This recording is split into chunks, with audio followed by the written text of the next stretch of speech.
আসসালামু আলাইকুম। আপনারা যখন বাচ্চা উঠাবেন তখন অবশ্যই আপনাদের মনে থাকা উচিত যে বাচ্চাকে কখনোই ফ্লোরে দেবেন না। ফ্লোরের উপরে অবশ্যই এরম পাতলা পেপার দেবেন। পেপারের উপরে খাবার দেবেন। প্রথমত অবস্থায় পাত্রে খাবার খেতে পারে না, তাই আপনারা সবসময় এটা চিন্তা করবেন যে পেপার বিছে তারপরে খাবার দিলে পরা আপনার পেপার খাবারগুলো খাইতে পারে ওরা ছোটো ছোটো।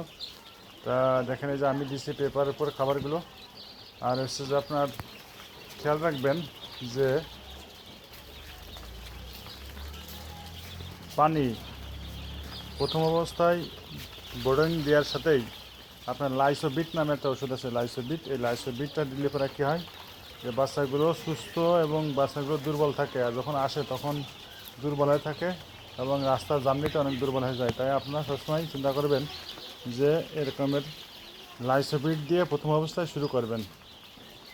10 গ্রামের লাইসোবিট দিয়ে আপনার 8 লিটার 10 লিটার ভিতর পানির ভিতর দিয়ে আপনারা খাইতে পারবেন।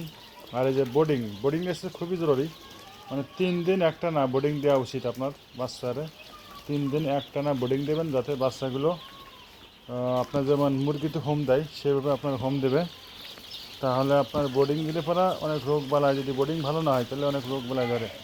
তা আপনার সবসময় খেয়াল করবেন বোর্ডিংটা যদি সুন্দর হয়।